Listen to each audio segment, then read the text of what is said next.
aí, pessoal, tudo certinho? Vamos lá, começando o nosso segundo módulo, né? Então, nós tivemos 13 aulas no primeiro módulo de Direito Administrativo. Nesse curso voltado para a carreira jurídica, a gente divide em 2 módulos, e aí a gente vai separando os módulos por temas. Então, no primeiro módulo a gente trabalhou temas muito importantes. Definimos princípios, poderes administrativos, licitações, contratos, tratamos de serviços públicos, enfim, alguns temas de relevância indiscutível, atos administrativos, né? Foram temas que, inclusive, na parte introdutória, vão nos auxiliar na análise de alguns aspectos desse segundo módulo também. Então, eu não teria como, por exemplo, inverter os módulos e começar aqui trabalhando intervenção na propriedade, que é o que a gente vai ver hoje, sem antes ter explicado para vocês um pouquinho do histórico de direito administrativo, sem antes ter analisado os princípios aplicáveis à matéria, o chamado regime jurídico administrativo, né? Mesmo porque a intervenção do Estado na propriedade nada mais é do que uma grande demonstração de supremacia do interesse público. A gente está conversando bastante acerca dessa supremacia e a intervenção do Estado no direito de propriedade é uma clara demonstração de supremacia, ou seja, é o Estado podendo intervir no interesse do particular, restringindo o direito de propriedade, que é uma garantia constitucional. E é o que a gente vai começar o nosso segundo módulo. Antes, para quem não estava com a gente no primeiro módulo, de qualquer jeito, apesar de toda a importância, remonto a ela e relembro a vocês que é interessante dar uma olhadinha nas aulas do primeiro módulo, mas eu indiquei para vocês, para o estudo de carreiras jurídicas em geral, esse manual de direito administrativo, né?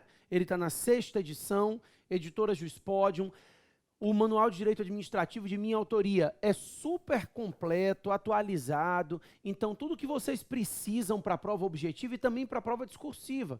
Então, no final de cada capítulo, eu trabalho com vocês temas mais relevantes, mais controversos para uma questão discursiva, como forma de também aprofundar os temas, também entrar em aspectos polêmicos e te preparar também para as provas de segundas fases de concurso, né? No segundo módulo, a gente vai trabalhar também acerca de agentes públicos, e aí eu digo a vocês que a gente tem esse livro aqui, menorzinho, mas que trabalha agentes públicos de forma completíssima, tá? O livro está na 2ª edição, esse livro de agentes públicos, comentários à Lei 8.112. Para quem estiver se preparando para concursos no âmbito federal, eu considero ele indispensável. No âmbito estadual, a 8.112 nem sempre é cobrada, né? E o ideal é que nem seja, às vezes é, porque quando eles colocam bancas como o CESP, em concursos, por exemplo, como magistratura, muitas vezes eles incluem a 8.112, mas não é o Estatuto Federal, então ainda que esteja lá no edital, não vai ser cobrado com intensidade. Mas no âmbito federal, esse livro vai te ajudar bastante também a entender um tema que é tão cobrado, porque agentes públicos é um dos temas que tem maior incidência aí nas provas. Só para a gente fechar essa apresentação, vou te passar minha rede social, @MatheusCarvalhoProf, é como você me encontra no Instagram, e Professor Matheus Carvalho é o canal do YouTube e também a fanpage no Facebook. Então, Professor Matheus Carvalho, YouTube e Facebook, @MatheusCarvalhoProf no Instagram, e a gente pode retomar a matéria, porque, como eu disse a vocês, o segundo módulo e as 2 primeiras aulas do segundo módulo vão tratar da intervenção do Estado no direito de propriedade. Pessoal, a gente já veio comentando sobre isso, mas a intervenção na propriedade é uma clara demonstração de supremacia do interesse público sobre o interesse privado. Então, em razão dessa supremacia, o Estado pode intervir no direito constitucional de propriedade. Em virtude dessa supremacia, o Estado tem o poder de limitar o direito de propriedade do particular, né? Então ele pode intervir no direito de propriedade para garantir o interesse público, sempre baseado em razões de interesse público, sendo que essas intervenções na propriedade nós vamos dividir em 2 grupos. Nós temos as intervenções restritivas e também a intervenção na propriedade, ela pode ser supressiva. Eu vou explicar. A intervenção restritiva no direito de propriedade é aquela intervenção que limita e condiciona o direito de propriedade, mas não retira o bem das mãos do particular. Então, sempre que você pensar numa intervenção restritiva, vai pensar no Estado limitando, condicionando, restringindo mesmo o uso de propriedade do particular, mas mantendo o bem nas mãos do particular. Então, servidões, limitações administrativas, tombamento, enfim, ao longo dessa próxima aula, hoje a gente não vai conseguir falar de intervenção restritiva, mas na próxima aula a gente vai conversar acerca das intervenções restritivas no direito de propriedade. Elas são decorrência do poder de polícia da administração.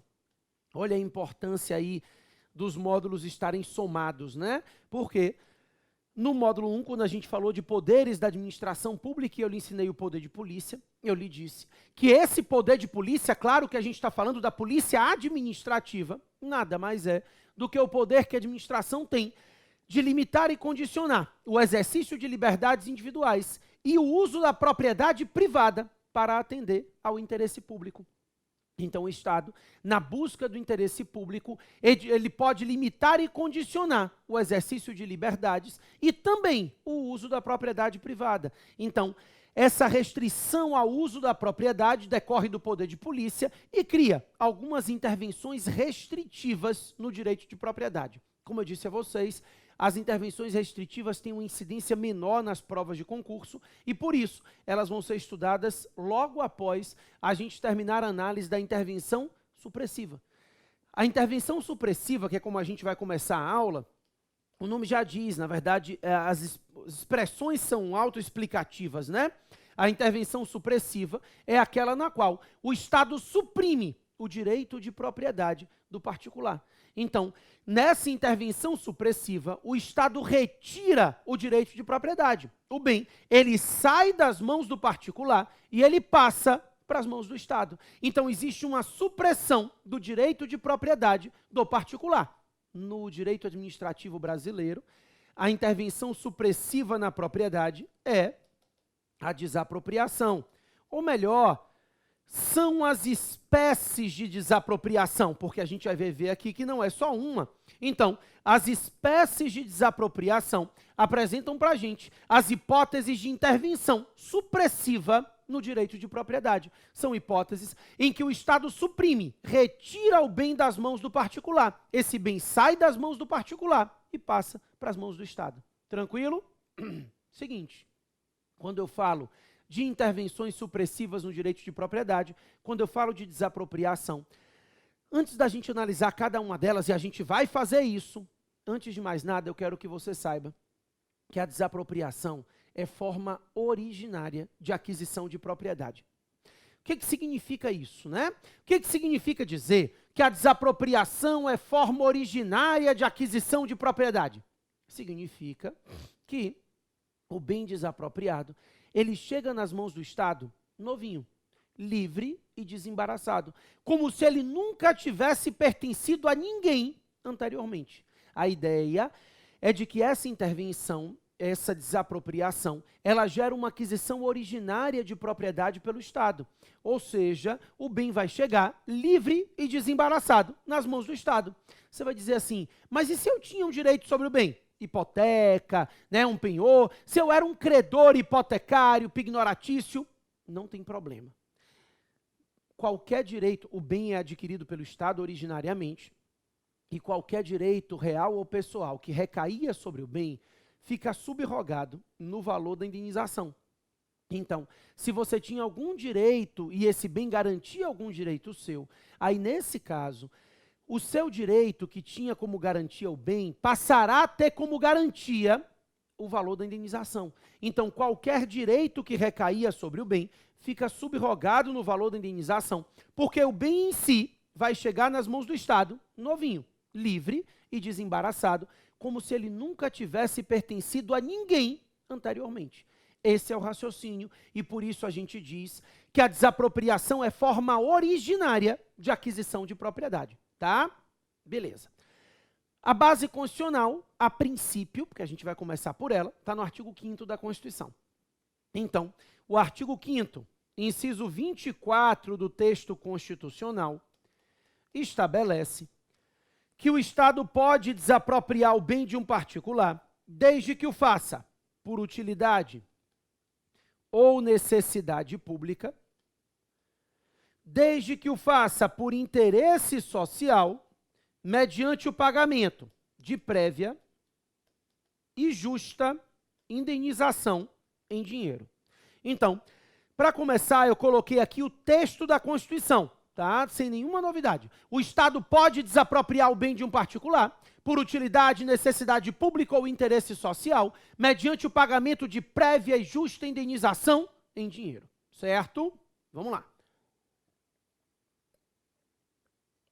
Primeiro ponto. Qual é a diferença da utilidade, necessidade pública e o interesse social?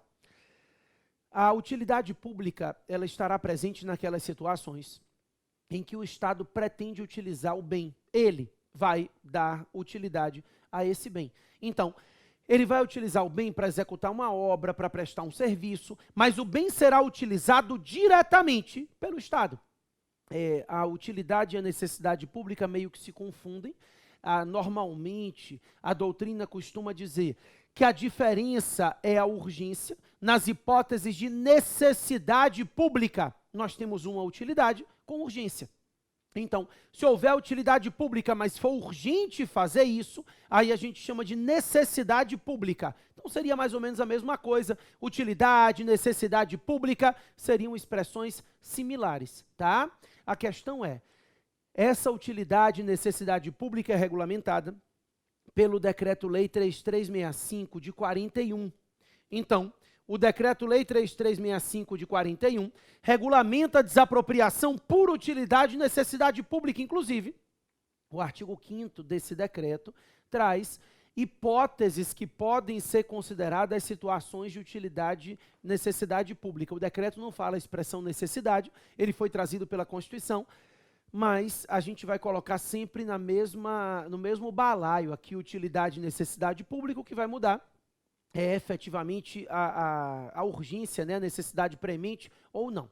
Mas o fato é que essa utilidade e necessidade pública estará presente nas hipóteses em que o próprio Estado precisar utilizar o bem, né, ele vai ter que usar para dar destinação pública, interesse social, ele precisa dar utilização a esse bem e essa utilização ela vai se dar diretamente pelo Estado nos moldes do Decreto-Lei 3365. A desapropriação por interesse social, não. Essa está regulamentada pela Lei 4.132, de 62.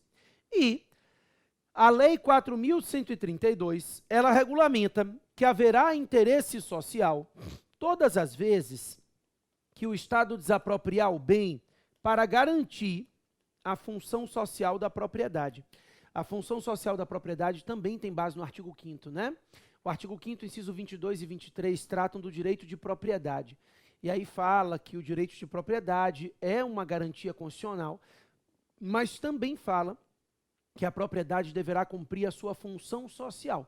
Então, sempre que você pensar em desapropriação por interesse social, você está tratando das situações em que o Estado desapropria o bem, não necessariamente não é para que ele utilize numa destinação pública.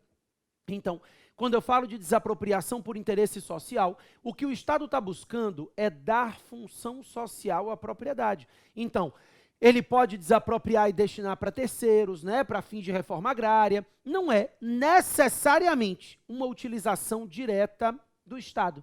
Então, isso diferencia a utilidade e necessidade pública do interesse social. A desapropriação por interesse social, regulamentada na Lei 4.132, se dará quando o Estado fundamenta a desapropriação na necessidade de se dar função social àquela propriedade que está sendo desapropriada. Tranquilo? Beleza. Então, os requisitos são dois para desapropriação. O primeiro é o interesse público, que pode ser utilidade, necessidade pública ou interesse social.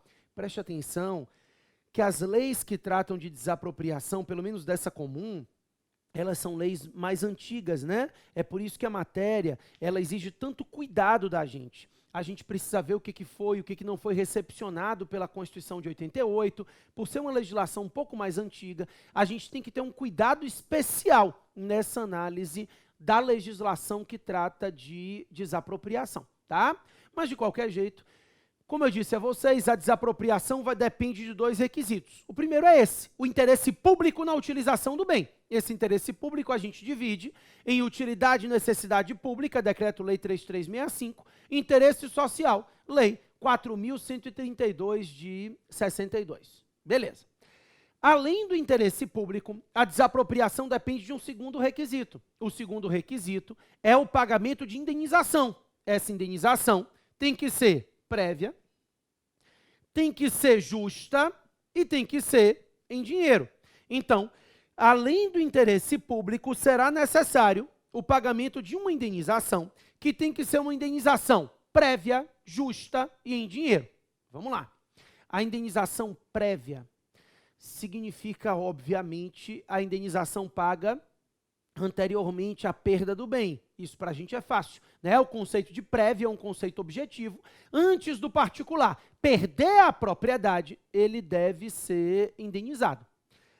Indenização em dinheiro também é fácil. Moeda corrente no país, real, né? Então a indenização tem que ser paga em espécie, em real, moeda corrente no país. O grande problema é a terceira característica da indenização. Porque além de ser prévia e além de ser em dinheiro, essa indenização tem que ser justa. E aí, o que é uma indenização justa? Eu nem vou discutir na prática, né? Porque na prática, o conceito de indenização justa é uma miséria. Na prática é um horror. Porque na prática, o Estado sempre oferece valores muito mais baixos do que aquele que você considera justo pelo seu bem.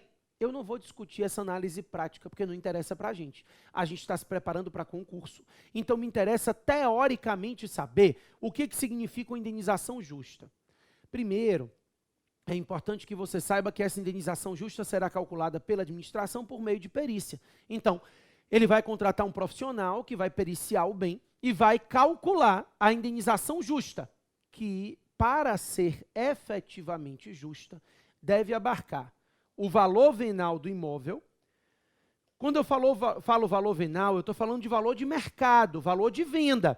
É porque a expressão valor venal nos remete àquele valor para fins de IPTU, que não é, normalmente, na maioria dos municípios, não é o valor de mercado real, não é o valor de venda real. Então, não é esse valor venal que eu estou falando. Quando eu falo de valor venal, eu estou falando de valor de mercado. Vai ser feita uma perícia para verificar qual é o valor de mercado, qual é o valor de venda real daquele imóvel. Agora, além do valor de mercado, essa indenização justa abarca todos os danos decorrentes da desapropriação. Então, a indenização justa para fins de desapropriação é aquela indenização calculada que define, que toma por base, né, para fins do seu cálculo, o valor de mercado do imóvel, somado a todos os danos que decorram dessa desapropriação. Isso é o que a gente vai considerar indenização justa. Beleza? Ótimo. Então, como a gente já viu aqui, o artigo 5º, inciso 24, estabelece os dois requisitos e ele diz para a gente que o Estado pode desapropriar o bem de um particular por utilidade, necessidade pública ou interesse social mediante o pagamento de prévia e justa indenização em dinheiro, ressalvadas as exceções trazidas na própria Constituição. Isso. Ressalvadas as exceções trazidas pela própria Constituição. Existem situações em que a desapropriação será paga em dinheiro e existem exceções trazidas pela Constituição em que a indenização não vai ser paga em dinheiro. Exatamente. A partir de agora, essa desapropriação do artigo 5º, inciso 24, essa feita com pagamento em dinheiro, nós vamos chamar de desapropriação comum. Então, a desapropriação comum é a desapropriação regulamentada no artigo 5º, inciso 24 da Constituição. A desapropriação comum se dará por utilidade, necessidade pública ou interesse social e ela será paga com indenização prévia, justa e em dinheiro. Daqui a um minuto eu volto Porque a gente vai ver que existem algumas desapropriações especiais, que saem dessa regra geral. Sai daí não.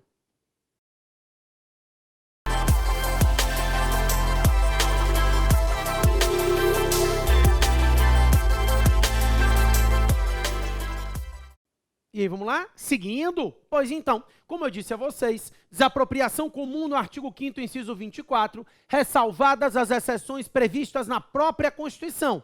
Ó, de antemão, você consegue verificar que as desapropriações especiais, todas elas têm base constitucional, tá? Somente a Constituição Federal pode excepcionalizar a regra do artigo 5º, inciso 24. Não pode amanhã vir uma nova lei, criando uma desapropriação especial com pagamento de indenização em títulos. Não. A lei regulamenta. Mas quem cria as hipóteses de desapropriação especial são os dispositivos da própria Constituição. Então, a ideia é de que a Constituição prevê a desapropriação comum e a Constituição excepcionaliza as regras do artigo 5º, inciso 24, e prevê as desapropriações especiais. São 3 que nós temos, tá? A primeira delas, põe aí para mim, está no artigo 182 da Constituição Federal, e o artigo 182 prevê o que nós chamamos de desapropriação especial urbana. Então, a desapropriação especial urbana está regulamentada no artigo 182 da Constituição Federal. Esse artigo 182 é regulamentado pelo Estatuto da Cidade. O Estatuto da Cidade é a Lei 10.257, deixa eu botar ele aqui no cantinho, a Lei 10.257 de 2001, é a lei que trata do Estatuto da Cidade. E aí, o Estatuto da Cidade acaba regulamentando essas regras de desapropriação especial urbana, tá? O que acontece? A Constituição regulamenta, e a lei também, que se o imóvel urbano não cumpre a função social prevista no plano diretor da cidade, então, imóvel urbano que não está cumprindo a função social prevista no plano diretor da cidade, o poder público municipal vai tomar algumas providências. Não vai desapropriar ainda, tá? A desapropriação vai chegar depois. Então, a ideia é que o imóvel urbano, ele não cumpre a função social prevista no plano diretor da cidade, e aí, nesse caso, como o imóvel urbano não cumpre a função social prevista no plano diretor da cidade, a gente vai partir para algumas medidas. Que medidas são essas? Vamos lá. Primeiro, são medidas gradativas, né? A gente começa com medidas menos intensas e a intensidade das medidas vai aumentando na medida em que o sujeito continua sem dar a função social.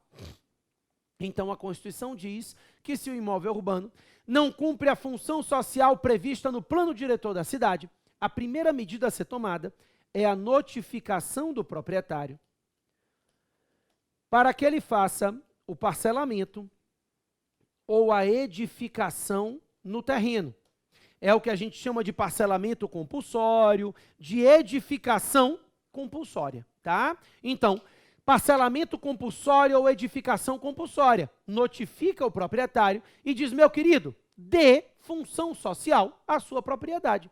Eu preciso, de alguma forma, que você dê função social à propriedade. É necessário que você faça isso. De algum jeito, você precisa dar função social à propriedade. Então, contrate alguém, loteie o terreno, construa, né? Então você pode edificar, você pode parcelar, mas eu preciso que você dê função social à propriedade. Então o particular é notificado para que ele de alguma forma faça o parcelamento, a construção no terreno, o loteamento, ele precisa dar função social à propriedade dele. Porque se ele não fizer nada, a gente vai partir para a segunda medida. A lei traz uns prazos, tá? Anote aí que é decoreba de prova objetiva. Então, para a sua prova objetiva, primeiro decoreba o sujeito é notificado e depois de notificado, ele tem 1 ano para apresentar um projeto e depois que ele apresenta o projeto, 2 anos para dar início às obras. Então, são 2 prazos, tá? Da notificação, ele deve apresentar o projeto em 1 ano. E depois que ele apresentar o projeto, ele deve dar início às obras em 2 anos. A ideia é essa. Ele é notificado e da notificação ele tem 1 ano para apresentar o projeto na administração pública. Depois que ele apresenta o projeto e o projeto é entregue, aí ele terá 2 anos para dar início às obras. Esse é o raciocínio, tá? Então ele é notificado, da notificação, em 1 ano, pelo menos, ele tem que apresentar um projeto, e depois que ele apresentar o projeto, ele tem mais 2 anos para que ele possa dar início às obras e seguir o cronograma apresentado nesse projeto. Se ele não tomar nenhuma providência, ou seja, se depois de notificado ele não apresentar o projeto, ou se ele apresentar o projeto no prazo legal, mas não der início às obras no prazo seguinte de 2 anos, o poder público pode partir para a segunda medida. Como eu disse a vocês, as medidas são gradativas. A primeira é a notificação. A gente chama, essa é uma hipótese de poder de polícia, até falei isso com vocês lá no módulo 1, o poder de polícia exigindo a obrigação de fazer, né? Porque, em regra, a gente enxerga o poder de polícia como obrigações negativas. Então, não construa, tolere o Estado fiscalizando. Pois é, aqui a gente tem um poder de polícia com obrigação positiva. O Estado notifica o particular para que ele tome uma providência, para que ele faça o parcelamento, para que ele faça a edificação. Então, o poder de polícia, impondo ao particular uma obrigação de fazer. Isso é bem clássico, né? O raciocínio de que o poder de polícia seria um poder que estabeleceria obrigações negativas, e a gente vem modernamente mitigando esse entendimento, e o poder de polícia também gera obrigações de fazer. Então, ele é notificado para que ele tome alguma providência, para que ele dê função social à propriedade. Se ele não fizer nada, o poder público parte para a segunda medida, mais grave, né, na ordem de gradação, porque se ele não foi notificado, aí o município poderá determinar a incidência do IPTU com alíquota progressiva no tempo. Então, a segunda medida é a incidência do IPTU progressivo. Vai se incidir o IPTU com alíquota progressiva no tempo durante 5 anos.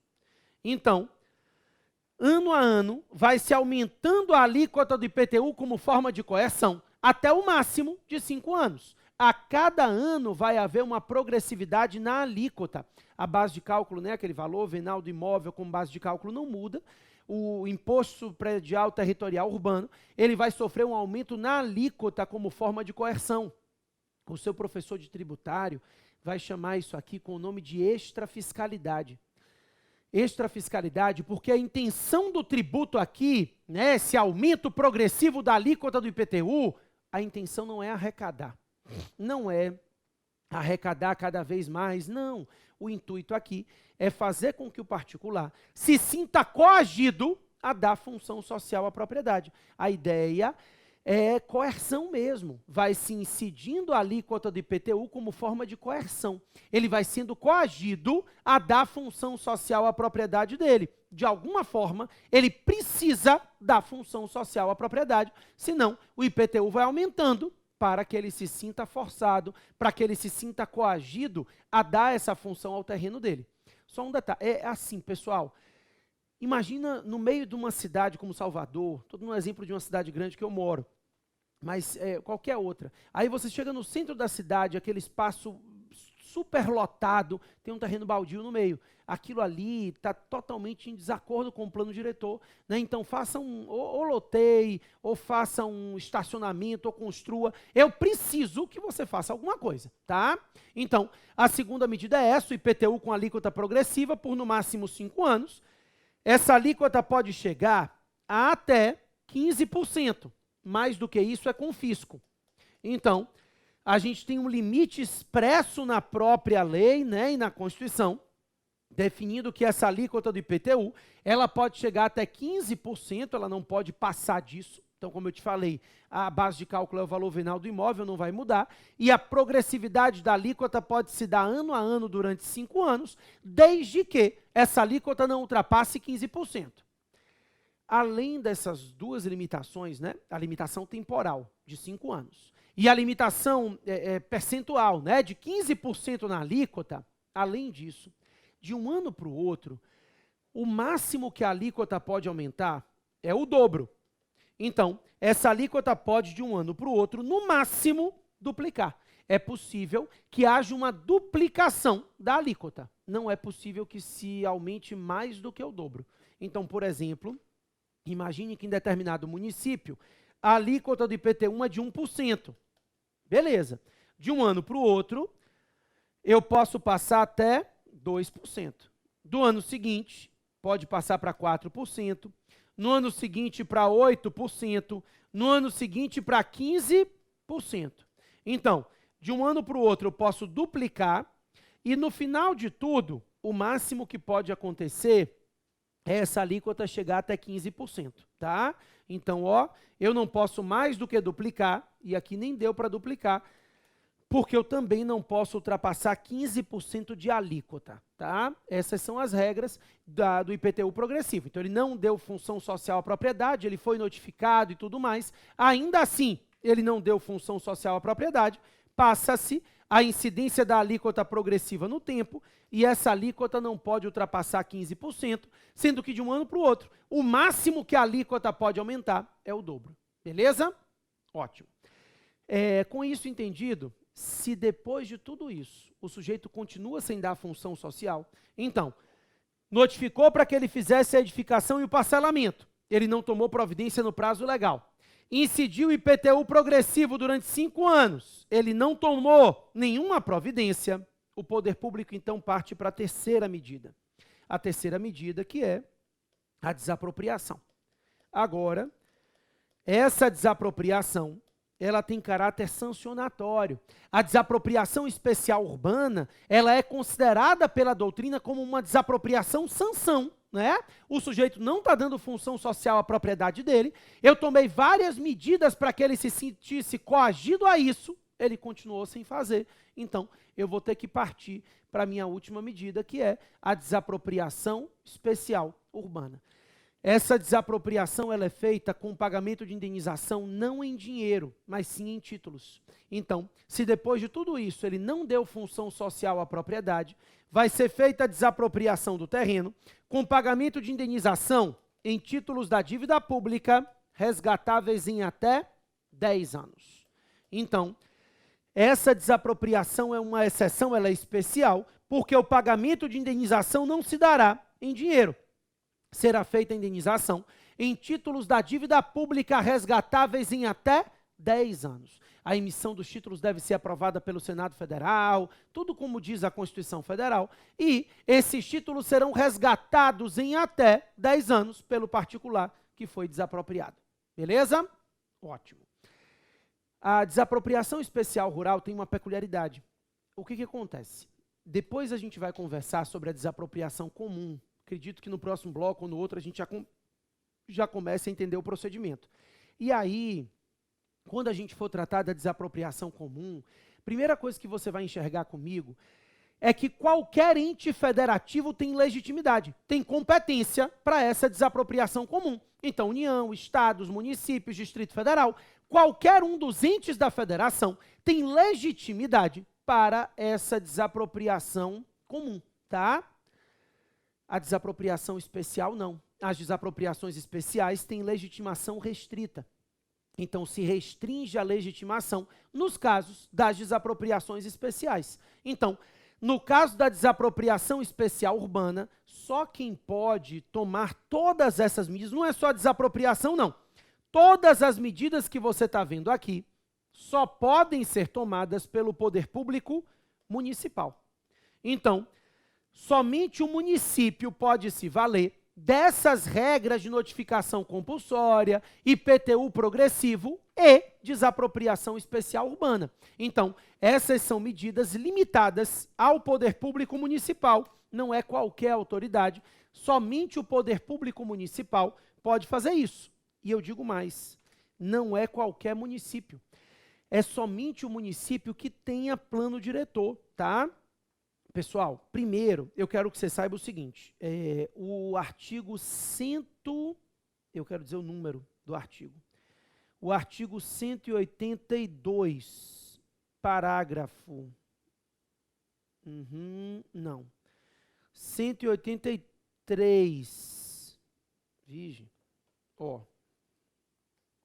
deixa eu te dizer o número, é porque eu quero que você saiba que o plano diretor é obrigatório para municípios, é o 182, parágrafo 1º.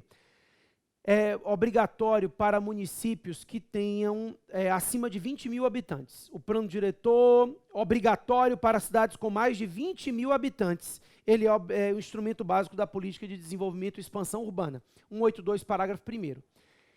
Se o município não tiver 20 mil habitantes, ele não é obrigado a ter o plano diretor.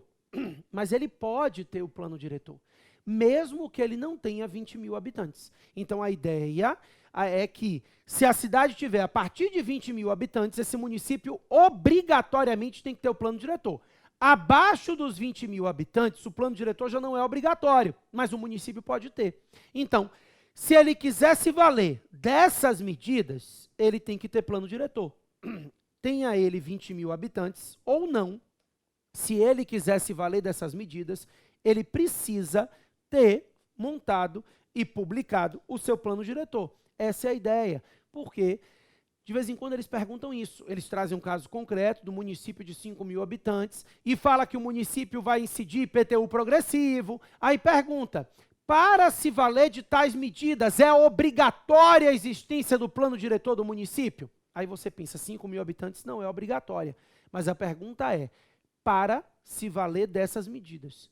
Para se valer dessas medidas, é obrigatório que o município tenha um plano diretor, tá? Então, se ele quiser se valer dessas 3 medidas de notificação compulsória, de IPTU progressivo e de desapropriação especial urbana, ele tem que ser um município que tenha um plano diretor. Ainda que ele não tenha 20 mil habitantes, ele precisará ter o plano diretor se ele quiser se valer dessas medidas de zoneamento urbano, tá certo? Como eu disse a vocês, a Constituição, ela obriga o plano diretor para municípios acima de 20, a partir de 20 mil habitantes, e abaixo de 20 mil habitantes, o plano diretor é facultativo, e ele vai votar o plano diretor dele, caso ele entenda que quer se valer dessas medidas. Tem que haver audiência pública para votar o plano diretor, diz o artigo 182, parágrafo 4º, tá? Não, desculpa, parágrafo 1º mesmo, ele mesmo já fala, né? Então, ele fala especificamente que é aprovado pela Câmara Municipal, e aí tem que haver essa audiência pública para que haja o interesse da sociedade em debater e discutir as regras trazidas pelo plano diretor, porque ele define zoneamento urbano, ele define áreas de distribuição, é uma lei importante do município. Tranquilo? Ótimo. Vamos lá. Daí, além do artigo 182, que prevê a desapropriação especial urbana, a minha segunda desapropriação especial, também prevista a priori na Constituição, está no artigo 184 a 186. Do artigo 184 até o artigo 186, a gente vai tratar da chamada desapropriação especial rural. Então, o artigo 182 prevê a desapropriação especial urbana, né? Vimos várias medidas prévias e essa desapropriação especial urbana só pode ser feita pelo município que tenha um plano diretor votado e aprovado pela Câmara Municipal. O artigo 184 a 186 prevê a chamada desapropriação especial rural. A ideia é a mesma, né? A ideia original é a mesma. Função social. Então, o artigo 184 até o artigo 186 prevê a desapropriação especial rural, que é decorrência do descumprimento da função social. O raciocínio é que, se o imóvel rural não cumpre a função social da propriedade rural, ele vai ser desapropriado para fins de reforma agrária. Preste atenção, que a própria Constituição Federal já dá uma destinação vinculada a esse bem. O imóvel rural, ele não está cumprindo a função social prevista, né, na legislação, ele não cumpre a função social da propriedade rural, e se ele não cumpre a função social da propriedade rural, ele será desapropriado para fins de reforma agrária. Aqui não se pode dar nenhuma outra destinação ao bem. A destinação é constitucional. A própria Constituição Federal determina que essa desapropriação se dará necessariamente para fins de reforma agrária. Tranquilo? Já volto para a gente falar um pouquinho sobre essa desapropriação especial e a gente ainda vai ter uma terceira. Sai daí não.